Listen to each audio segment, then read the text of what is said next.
Bonjour à tous et bienvenue sur boursicoté.com pour cette nouvelle analyse technique des principaux indices mondiaux. Et donc comme je vous en ai fait référence sur l'analyse du CAC 40, je vous ai tracé les retracements de Fibonacci ici sur l'intégralité de cette dynamique pour vous montrer que on voit ici que le retracement de Fibonacci à 23,6% arrive vraiment sur le bas de cette bougie. Donc si on tient compte des dividendes réinvestis par rapport au CAC 40, on observe bien que cette phase de baisse ici, elle ne fait que venir rechercher le premier niveau de retracement de Fibonacci, ce qui veut dire que nous sommes dans une phase de consolidation qui ne remet absolument pas en cause la dynamique actuelle et que l'on peut très bien remonter ici et repartir sur de nouveaux plus hauts. Donc là aussi, c'est une dynamique qui respire. Pour l'instant, aucune remise en cause et nous allons voir que sur d'autres indices, la configuration varie quelque peu. Sur le DAX, c'est peut-être l'indice sur lequel le signal est le plus propre.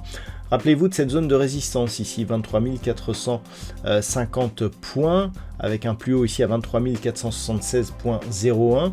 Cette zone était la zone qui marquait le signal d'une poursuite de la reprise, d'une poursuite de la tendance moyen terme, puisqu'on inscrivait de nouveaux records historiques.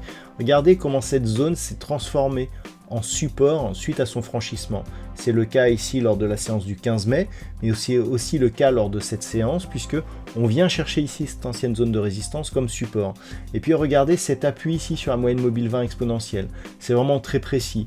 Là, si je trace les retracements de Fibonacci, on ne vient même pas rechercher le retracement à 23,6%. Donc on est clairement sur une phase de respiration qui nous confirme que l'on ne remet absolument pas en cause la dynamique haussière sur cet indice allemand que l'on sait très corrélé avec le CAC, même s'il est en surperformance actuellement. Donc la surperformance se poursuit, c'est confirmé ici sur ce graphe. Tant que l'on reste ici au-dessus des 23 450, il n'y a aucune remise en cause de la dynamique haussière et on peut continuer à regarder vers le haut et à espérer de nouveaux records historiques dès la semaine prochaine sur l'indice allemand, qui avait déjà été support sur cette phase. Après avoir été résistance ici, elle a été résistance là, et donc grossièrement, on est toujours ici au-dessus de cette zone puisqu'on est venu l'attaquer et puis on rebondit.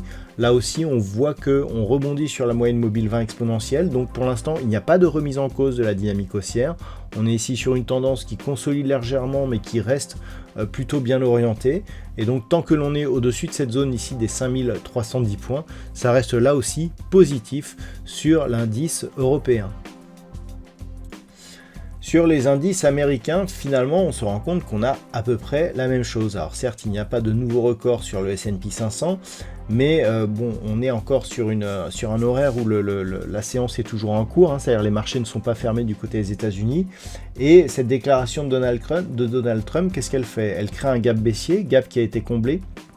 On revient chercher ici une zone à 5785 points qui était déjà identifiée comme support suite à l'ouverture de ce gap haussier, zone qui était précédemment résistance ici, et donc clairement on a un gap qui n'est comblé que très partiellement et encore de quelques points suite au test de cette zone des 5785. On vient quasiment au contact de la moyenne mobile 20 exponentielle, donc globalement on a un tout petit contact ici sur la bande de Bollinger supérieure, retour sur la moyenne qui semble agir comme support, tout comme la zone des 5785 points. Globalement, voilà, il n'y a aucune remise en cause de la dynamique haussière. Donc on reste ici sur une tendance qui a marqué un point haut court terme et puis qui consolide légèrement. Tant que l'on reste au-dessus de cette zone des 5785 points, ça reste haussier sur le S&P 500 avec donc un potentiel de retour ici sur cette zone des 6600 points sur l'indice élargi des valeurs américaines. Sur le Nasdaq, c'est assez similaire à ce qui se passe sur le S&P 500, avec même un peu plus de dynamique. On retrouve ce gap ici qui a été ouvert le 12 mai. Vous voyez que cette zone ici des 20 680 points n'est même pas testée.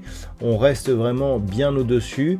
Il n'y a aucun contact avec la moyenne mobile 20 exponentielle. Donc clairement, On est ici dans une phase de consolidation qui ne remet absolument pas en cause la dynamique de fond qui reste orientée positivement, et on peut même potentiellement viser une poursuite du mouvement tant que l'on reste au-dessus de cette zone des 20 680 en direction de la zone ici au-delà des 22 000 qui correspond à un record sur le Nasdaq. Donc là aussi, phase de consolidation, on a ouvert sur un gap baissier, mais on est quasiment revenu donc sur ce gap. Donc clairement, c'est une phase de consolidation qui est d'ailleurs dans la continuité de ce que nous avons depuis quelques jours, mais qui s'inclut totalement dans la tendance en cours. Donc tant que l'on est ici au-dessus des 20 680, on peut continuer à regarder vers le haut, et un retour possible ici sur la zone de résistance majeure des 22 120 points sur le Nasdaq. Et puis enfin sur le Nikkei, nous sommes sur le même type de mouvement. Alors il n'y a pas eu de cotation depuis la dernière déclaration de Donald Trump, il faudra voir un petit peu ce que ça donne la semaine prochaine. Grossièrement sur le Nikkei, qu'est-ce qu'on a? Un retour ici sur cette zone donc des 38 000, zone qui avait déjà été résistante sur cette phase et qui était support auparavant. Suite à cela, on consolide ici sur la moyenne mobile 20 exponentielle. Sur la séance de ce matin, eh bien, on était un petit peu comme sur le reste du marché en légère hausse. Donc là aussi, ça reste haussier, on le voit, on a une dynamique haussière. On vient ici au contact de la moyenne mobile. Bon, si on revient ici vers 38 000, eh bien, ça reste forcément positif. Si on revenait ici sur cette zone, il faudrait casser ce niveau intermédiaire des 36 620 pour commencer à avoir des signaux d'affaiblissement. Mais grossièrement, vu là où on en est actuellement, ça reste positif sur l'indice japonais. Un retour ici sur la zone des 38 160 reste assez probable. Voilà donc ce que l'on peut dire sur l'ensemble de ces indices mondiaux. Je vous souhaite de passer un très bon week-end. On se retrouve dès la semaine prochaine pour d'autres analyses techniques, toujours sur le site boursicoté.com.